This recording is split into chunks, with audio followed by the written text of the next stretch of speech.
The Everlasting Man by G K Chesterton. Book 2, Chapter 4, Part 3. Take another rationalistic explanation of the rise of Christendom. It is common enough to find another critic saying, "Christianity did not really rise at all. That is, it did not merely rise from below, it was imposed from above. It is an example of the power of the executive, especially in despotic states. The empire was really an empire, that is, it was really ruled by the emperor. One of the emperors happened to become a Christian. He might just as well have become a Mithrist or a Jew or a fire worshipper. It was common in the decline of the empire for eminent and educated people to adopt these eccentric Eastern cults. But when he adopted it, it became the official religion of the Roman Empire, and when it became the official religion of the Roman Empire, it became as strong, as universal, and as invincible as the Roman Empire. It has only remained in the world as a relic of that empire, or, as many have put it, it is but the ghost of Caesar still hovering over Rome." This is a very ordinary line taken in the criticism of orthodoxy, to say that it was only officialism that ever made it orthodoxy. And here again, we can call on the heretics to refute it. The whole great history of the Arian heresy might have been invented to explode this idea. It is a very interesting history, often repeated in this connection. And the upshot of it is that insofar as there ever was a merely official religion, it actually died because it was a merely an official religion. And what destroyed it was the real religion. Arius advanced a version of Christianity which moved more or less vaguely in the direction of what we should call Unitarianism, though it was not the same, for it gave to Christ a curious intermediary position between the divine and human. The point is that it seemed to many more reasonable and less fanatical, and among these were many of the educated class, in a sort of reaction against the first romance of conversion. Arians were a sort of moderates and a sort of modernists, and it was felt that after the first squabbles this was the final form of rationalized religion into which civilization might well settle down. It was accepted by Divus Caesar himself, and became the official orthodoxy. The generals and military princes, drawn from the new barbarian powers of the north, full of the future, supported it strongly. But the sequel is still more important. Exactly as a modern man might pass through Unitarianism to complete agnosticism, so the greatest of the Arian emperors ultimately shed the last and thinnest pretense of Christianity. He abandoned even Arius and returned to Apollo. He was a Caesar of the Caesars, a soldier, a scholar, a man of large ambitions and ideals, another of the philosopher kings. It seemed to him as if at his signal the sun rose again. The oracles began to speak like birds beginning to sing at dawn. Paganism was itself again. The gods returned. It seemed the end of that strange interlude of an alien superstition.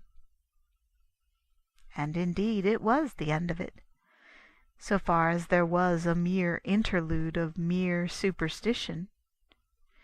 It was the end of it, in so far as it was the fad of an emperor or the fashion of a generation. If there really was something that began with Constantine, then it ended with Julian. But there was something that did not end. There had arisen in that hour of history, defiant above the democratic tumult of the councils of the Church, Athanasius against the world. We may pause upon the point at issue, because it is relevant to the whole of this religious history, and the modern world seems to miss the point of it. We might put it this way. If there is one question which the enlightened and liberal have the habit of deriding and holding up as a dreadful example of barren dogma and senseless sectarian strife, it is this Athanasian question of the co-eternity of the Divine Son. On the other hand, if there is one thing that the same liberals always offer us as a piece of pure and simple Christianity, untroubled by doctrinal disputes, it is the single sentence, God is love.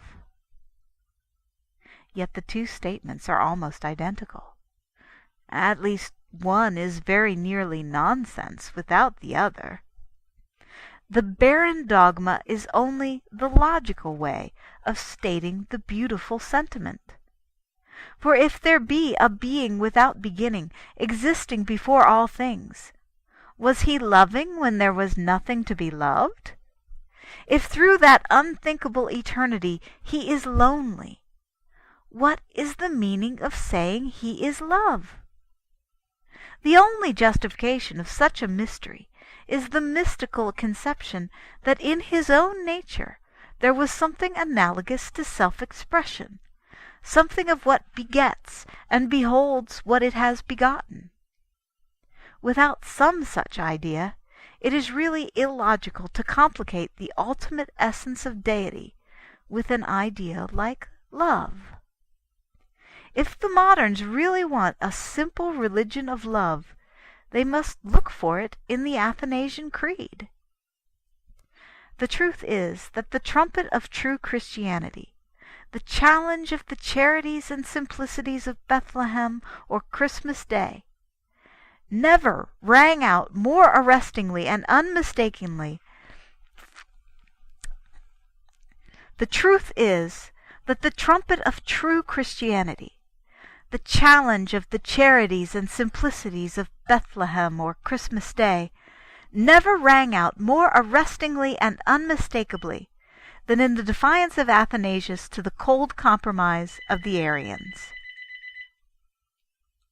It was emphatically he who really was fighting for a God of love against a God of colorless and remote cosmic control, the God of the Stoics and the Agnostics. It was emphatically he who was fighting for the Holy Child against the gray deity of the Pharisees and the Sadducees. He was fighting for that very balance of beautiful interdependence and intimacy in the very trinity of the divine nature that draws our hearts to the trinity of the Holy Family. His dogma, if the phrase be not misunderstood, turns even God into a holy family. That this purely Christian dogma actually for a second time rebelled against the empire, and actually for a second time refounded the Church in spite of the empire, is itself a proof that there was something positive and personal working in the world, other than whatever official faith the empire chose to adopt. This power utterly destroyed the official faith that the empire did adopt. It went on its own way, as it is going on its own way still.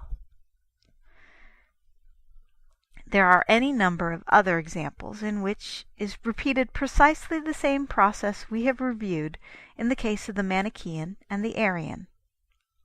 A few centuries afterwards, for instance, the Church had to maintain the same Trinity, which is simply the logical side of love, against another appearance of the isolated and simplified deity in the religion of Islam. Yet there are some who cannot see what the Crusaders were fighting for, and some even who talk as if Christianity had never been anything but a form of what they call Hebraism, coming in with the decay of Hellenism. These people must certainly be very much puzzled by the war between the crescent and the cross. If Christianity had never been anything but a simpler morality sweeping away polytheism, there is no reason why Christendom should not have been swept into Islam. The truth is that Islam itself was a barbaric reaction against that very humane complexity that is really a Christian character. That idea of balance in the deity, as of balance in the family, that makes that creed a sort of sanity, and that sanity the soul of civilization. And that is why the Church is from the very first a thing holding its own position and point of view, quite apart from the accidents and anarchies of its age. That is why it deals blows impartially right and left at the pessimism of the Manichaean or the optimism of the Pelagian. It was not a Manichaean movement because it was not a movement at all. It was not an official fashion because it was not a fashion at all. It was something that could coincide with movements and fashions, could control them, and could survive them. So might rise from their graves the great heresiarchs to confound their comrades of today. There is nothing that the critics now affirm that we cannot call on these great witnesses to deny. The modern critic will say lightly enough that Christianity was but a reaction into asceticism and anti-natural spirituality, a dance of fakirs furious against life and love. But Manes, the great mystic, will answer them from his secret throne and cry, "These Christians have no right to be called spiritual. These Christians have no title to be called ascetics. They who compromised with the curse of life and all the filth of the family. Through them the earth is still foul with fruit and harvest and polluted with population. Theirs was no movement against nature, or my children would have carried it to triumph. But these fools renewed the world when I would have ended it with a gesture." And another critic will write that the Church was but the shadow of the empire, the fad of a chance emperor, and that it remains in Europe only as the ghost of the power of Rome. And Arius the deacon will answer out of the darkness of oblivion, "No, indeed, or the world would have followed my more reasonable religion. For mine went down before demagogues and men defying Caesar, and around my champion was the purple cloak, and mine was the glory of the eagles. It was not for lack of these things that I failed."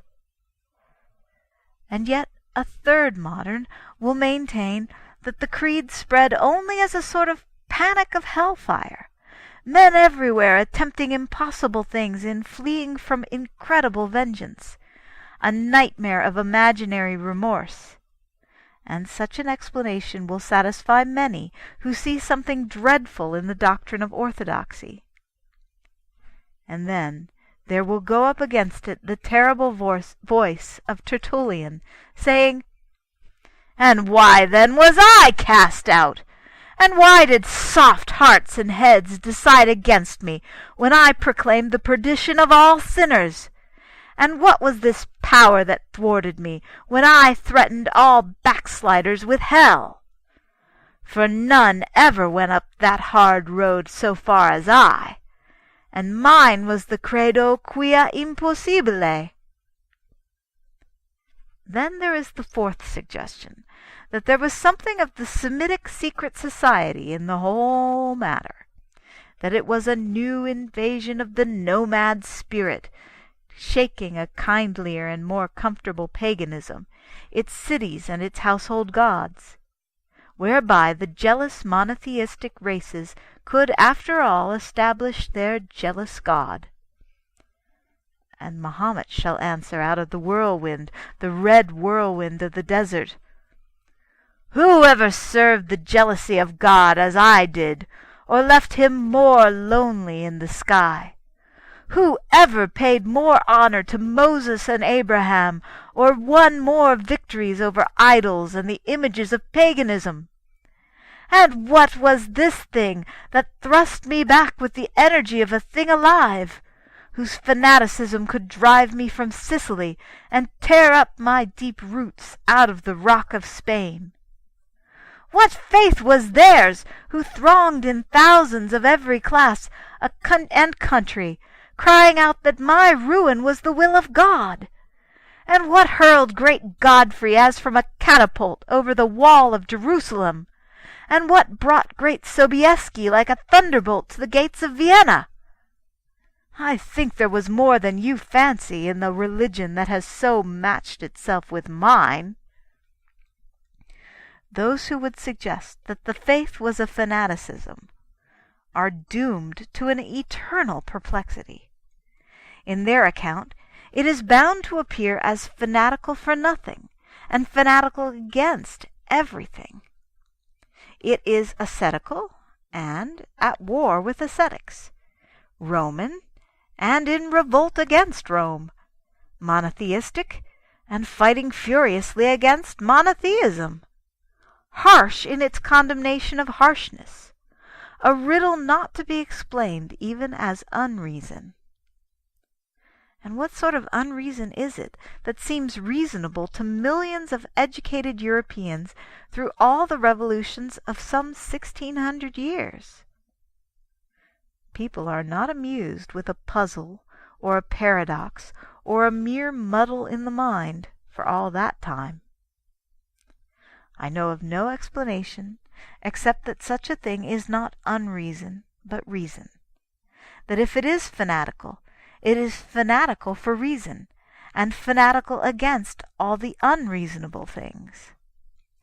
That is the only explanation I can find of a thing from the first so detached and so confident, condemning things that looked so like itself, refusing help from powers that seemed so essential to its existence, sharing on its human side all the passions of the age, yet always at the supreme moment suddenly rising superior to them, never saying exactly what it was expected to say, and never needing to unsay what it had said. I can find no explanation, except that, like Pallas from the brain of Jove, it had indeed come forth out of the mind of God, mature and mighty, and armed for judgment and for war. End of Chapter 4 of Book 2.